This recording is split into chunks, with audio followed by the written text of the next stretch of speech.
It is my distinct honor and privilege to welcome each of you to Cumberland Gap National Historical Park. Cumberland Gap has been described as a place of wonder, of history, and of unparalleled beauty, as we can see in this photograph of the Fern Lake watershed. Acquiring these lands, the watershed lands that you see here in this incredible image, has involved many individuals, and I have to say countless hours of work.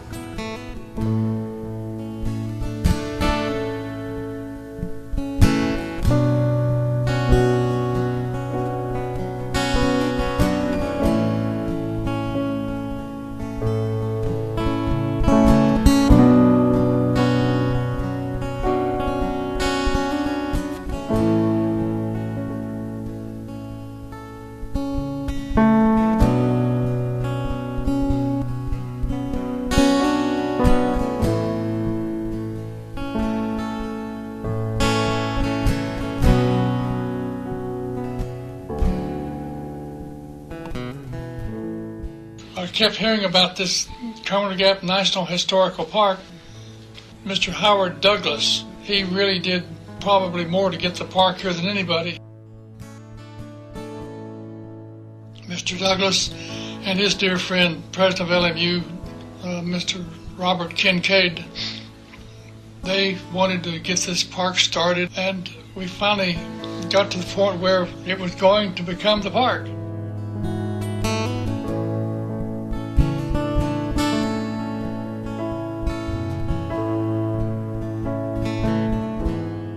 Our office at the Cumberland Hotel, we had me in one corner, and the engineer in one corner, and the ranger in one corner, and the historian in the other corner.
We planned a big parade for July 3rd, which was Friday, and we had about 20 bands and a lot of floats, horses, all kinds of exhibits, a lot of big crowd coming here to see the big parade and hear Vice President Nixon address the people.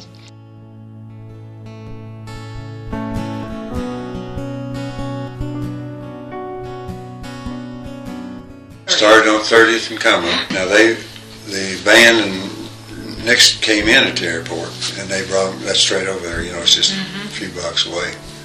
But the parade actually started at 30th and Cumberland and ended up out there at the headquarters.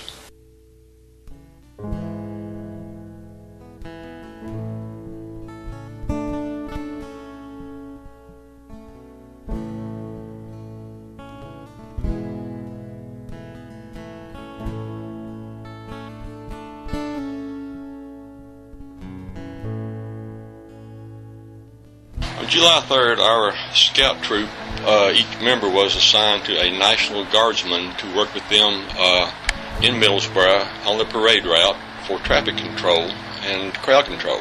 We were standing there in the middle of Fountain Square when Vice President Nixon came through the first time that day on his way to the Pinnacle.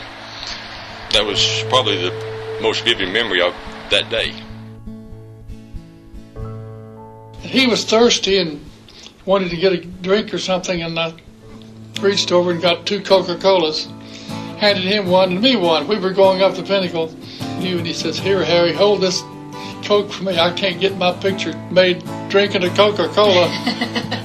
So I held the Coke and got done. I said, "Here's your Coke back." He said, "Is this mine?" I said, "One of them is." He said, "Hell, you just handed me your Coke in a hurry," and I got them out of the way, put them on the floor, came back to the car, and he wanted his Coke. I said, "Take a chance, hell. I'm drinking after you, you're drinking after me. What difference does it make? We're both Americans." And the next day was Saturday, the 4th. That was Park Day, dedication of the park. All the politicians got a chance to speak, and that's when the festivities were at the park.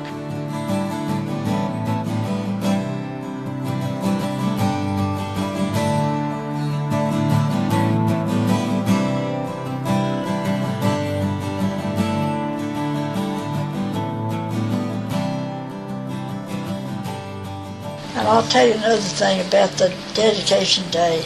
It was a hot, hot day. And the stand was built right at the top where the parking area is now. And down in the lower part was packed with cars. That's where everybody parked. We got to put the flags in the holders. As a bunch of young boys will do, we're all bickering back and forth about who got to be first, and the scout master said we'll do it by height. Well, being the tallest kid in the group, I got to go first. Put the first flag up here.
Visitation in the backcountry has decreased from when it actually was in the 70s.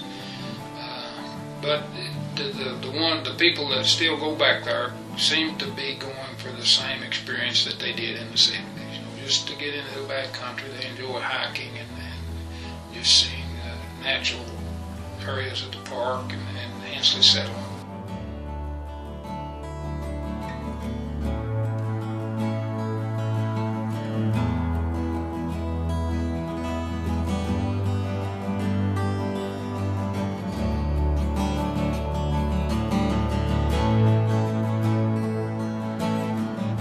Boy, I got to go once a year, I guess, to Hensley Settlement.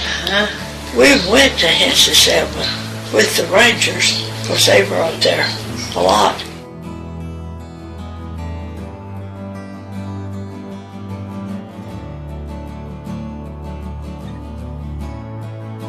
During that time, we had two permanent employees.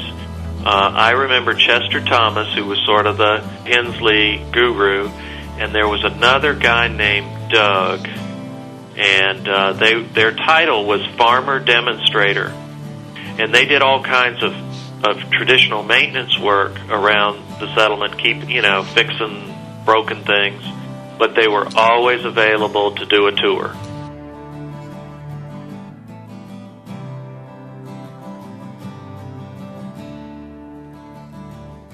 When I would visit other parts of the country, I would ask people if they've ever been to Cumberland Gap, and a lot of them had never heard of it, and so I would explain to them what it had to offer. I would mostly tell them, well, you like to go to the Smoky Mountains.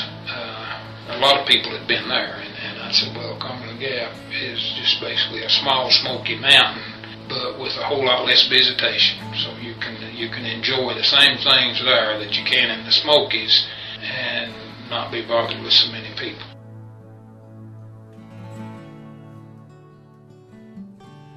before they built the tunnel, that mountain was a 2-lane road, and it was pretty crooked, and there was a lot of accidents on it. I mean, a lot of course, when they built the tunnel, they straightened it out, and there's been very few accidents. People didn't want the tunnel. That'll just bring a lot of people, cause a lot of traffic problems, but back then they didn't realize what a blessing it would be to have the tunnel.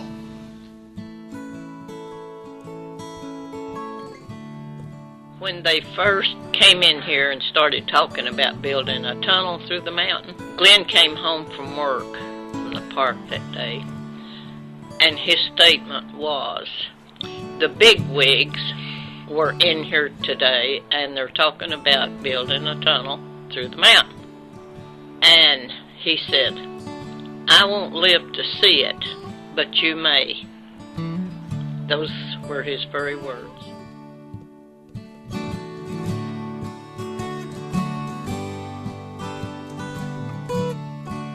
I guess one of the strongest memories was thinking about what we were actually doing here, that we were making history in our town, our state, the United States. We were dedicating a national park.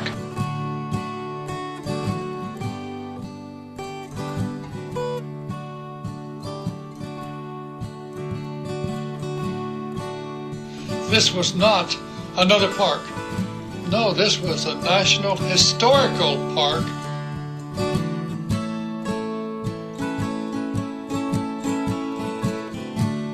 And I remember the first day I ever put the uniform on and how I felt.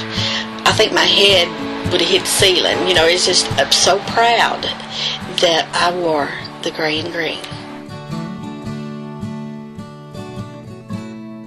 It took decades of work to establish the park, starting in the 1920s with the idea to protect Fern Lake and the Cumberland Gap. Now, 50 years after the park dedication, we've come full circle. The restoration of the gap and the acquisition of land around Fern Lake testify to the support this park has received and stand as a memorial to everyone who worked to make that first idea a reality.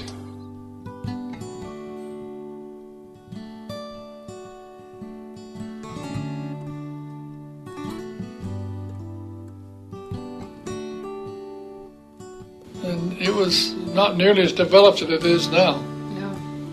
But it's come a long way in the right way. Oh, the good old days.